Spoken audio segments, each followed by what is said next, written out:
Queridas hermanas y hermanos, cuando uno tiene la oportunidad de visitar esta ciudad del norte de Italia llamada Milano en italiano, se queda uno admirado de sus construcciones, de su arquitectura y también de las grandes historias que se encuentran ahí, entre las que no faltan algunas leyendas. Y a los italianos les encantan las leyendas y a veces no sabe uno si es verdadera historia o leyenda. Y cuando uno visita la iglesia de Santa María delle Grazie, Santa María de las Gracias, hay que hacer una gran cola para entrar, porque ahí pueden entrar cada 20 minutos, más o menos, unas 50 personas nada más. ¿Por qué? Porque en el interior está la última cena, la famosa última cena de Leonardo da Vinci, que lamentablemente se tiene que cuidar mucho porque Leonardo da Vinci quiso experimentar una nueva técnica, le falló y la pintura se está desprendiendo. Quiere decir que no quedó bien pegada al estuco, al fresco, y por esta razón se tiene que cuidar mucho porque si bien ya ha desaparecido gran parte, la otra parte puede desaparecer. Así que la cuidan muchísimo, pero ¿saben qué? Mientras está uno esperando ahí esas enormes colas, no falta el italiano que le dice, ¿quiere que le cuente la historia? Y uno, bueno, pues para pasar el tiempo, con mucho gusto le escucha. Y entonces dicen, fíjese que en una ocasión, cuando Leonardo decidió pintar a Cristo con los apóstoles, pensó primero en pintar a Cristo. ¿Por qué? Pues el personaje más importante. Y entonces para esto, como Leonardo trabajaba con modelos, empezó a buscar al joven más bello, a la persona más bella, y para esto fue a las universidades, a los lugares donde había gente de noble cuna, se decía en aquel entonces, que encontró a una persona que le dijo, ¿quieres posar para mí para hacer la imagen de Cristo? Y aquel joven, por supuesto, contento, además le iban a dar una cantidad, y así Leonardo pasó varios días, incluso un poco más de tiempo, pintando aquella hermosa figura. Y así después de esto fue pintando a Pedro, a los demás apóstoles, y decidió dejar al final a Judas Iscariote. Y para pintar a Judas Iscariote dijo, tengo que buscar una persona que refleje maldad, que refleje algo negativo. Y Leonardo se fue a las tabernas, a los prostíbulos, a los lugares más bajos, y ahí encontró a un hombre un poquito bebido y le dijo, ¿puedes ayudarme para que yo haga una pintura?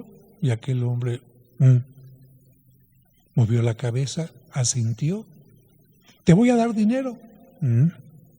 Total que Leonardo se llevó a esta persona con un aspecto no muy agradable y estuvo pintándolo un día y otro en distintas tareas, porque así se llaman las partes de una pintura, y de repente en una ocasión vio Leonardo que aquel hombre empezó a derramar una lágrima y otra, y Leonardo le dijo, disculpa, ¿estás molesto porque te esté pintando? Y Leonardo siguió pintando y volvió a ver que derramaba una lágrima. Y entonces le dijo Leonardo, ¿me puedes decir qué te pasa? Y aquel hombre le dijo, Leonardo, hace algún tiempo yo fui el modelo para tu Jesús. Y ahora estoy siendo tu modelo para Judas Iscariote. ¿Qué había pasado con aquella persona? ¿Qué decepciones habría tenido? ¿Qué malas compañías? ¿Qué cosas negativas habían pasado? No sé. Pero imagínense de la belleza de representar a Cristo a lo terrible de representar a Judas Iscariote. ¿Por qué estoy hablando de esto? Porque hoy se nos habla de la transfiguración, el cambio de imagen, el cambio de figura de una cosa a otra, de una apariencia a otra, como la historia que les acabo de contar. La palabra transfigurar la podemos entender como cambio, transformación y especialmente de lo común a lo extraordinario o incluso de lo negativo a lo positivo. Desde el punto de vista de la Biblia, esta palabra nos enseña que las cosas pueden mejorar siempre.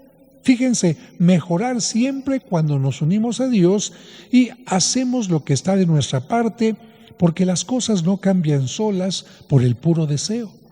Las amas de casa están perfectamente de acuerdo en que el orden y la limpieza en la casa no dependen únicamente de quererlo, sino sobre todo de trabajarlo, de organizarse, de comenzar y darle seguimiento. Y están de acuerdo en que cuando se hace lo que se tiene que hacer, hay un cambio radical en el hogar. En cambio, cuando no se hace lo correcto, la casa luce cada vez peor y presenta cada día mayores problemas. Pues lo mismo sucede con nuestro cuerpo. Cuando lo cuidamos, nos alimentamos adecuadamente y nos ejercitamos, nuestro cuerpo goza de salud. Mientras que si lo descuidamos, van apareciendo los kilos de más, grasa excesiva, triglicéridos, colesterol, diabetes y muchos problemas más. Por eso, la Biblia nos invita siempre a transfigurarnos y no solo eso, sino que nos enseña que Dios ha querido ir transfigurando nuestra historia personal y comunitaria. Un ejemplo de esto es el caso de Abraham, al que Dios lo invitó a dejar su tierra y su imposibilidad de tener un hijo con su esposa estéril para llevarlo no solo a una nueva tierra, sino a una vida nueva, convertirlo en padre de todos los creyentes. Dios, porque Abraham se puso en sus manos, Dios lo transfiguró, lo hizo algo mucho mejor, algo mucho mayor a lo que él era. Otro ejemplo lo encontramos con el pueblo de Israel, que de estar condenado a vivir en esclavitud en Egipto, Dios lo convierte en un pueblo libre y le da una tierra prometida. ¿Y cuántos casos podemos encontrar nosotros de transfiguración? Donde un personaje como Moisés, un personaje como el rey David, un personaje como San Juan Bautista, como Pedro, son transfigurados. Pedro, de ser un pescador de peces, se convierte en un pescador de hombres. Y aquí lo más importante de esto es que en este segundo domingo de Cuaresma escuchamos esta lectura porque por una parte se nos recuerda que Cristo, antes de llegar a Jerusalén, donde va a sufrir la pasión, donde va a sufrir la muerte para liberarnos a nosotros, les enseña a los apóstoles que esto es necesario de acuerdo a las profecías. Y por eso se aparece Moisés, el gran legislador, y se aparece el profeta Elías, el gran profeta, para decir, de acuerdo a la ley de Moisés, de acuerdo a las profecías, el Hijo de Dios tendrá que morir.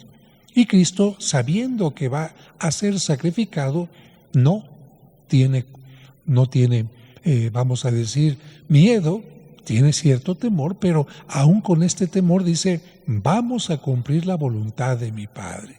A diferencia de Pedro, que le dice, ¿por qué no nos quedamos aquí y construimos unas chozas? No, Pedro quiere el camino de lo fácil, Pedro quiere el camino de aquello que no cuesta trabajo, pero Cristo nos enseña que este no siempre es el camino. Para transfigurarnos necesitamos cosas que implican un esfuerzo. Por ejemplo, el muchachito flaquito, ñango, que quiere tener músculos fuertes, pues tendrá que tener ese esfuerzo. La persona obesa que quiere tener un cuerpo más delgado tendrá que tener sacrificio. La muchacha que quiere tener una carrera en la universidad tendrá que sacrificarse y quizás gastar más dinero en sus libros, en tiempo para formarse, en dejar de ir a alguna fiesta. La persona que quiere un viaje tendrá que transfigurarse, sacrificarse ahorrando un poquito. Y este es precisamente lo que nos quiere decir este domingo. Si queremos nosotros llegar a la Pascua transfigurados, necesitamos hacer un esfuerzo ir en contra de aquello que nos permite ser mejores.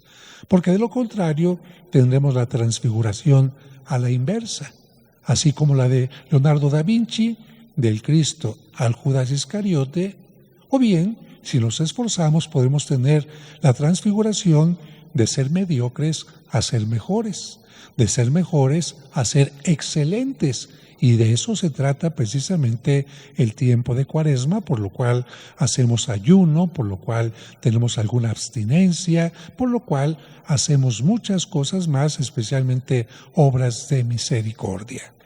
Así que seamos como Abraham, confiemos en Dios y digámosle: Señor, yo confío en ti, ayúdame a transfigurarme, ayúdame a reconocer aquello que me está impidiendo crecer, aquello que me impide ser mejor persona, y sé que con mi esfuerzo y con mi ayuda voy a poder lograrlo.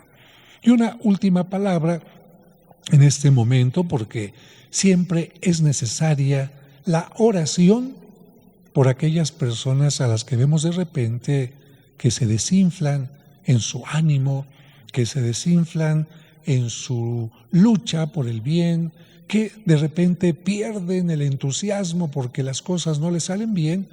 Hay que hacer oración por estas personas, especialmente por los papás que tienen tanto trabajo por hacer en la familia, y también, por supuesto, por nuestros líderes religiosos, incluyendo el Papa.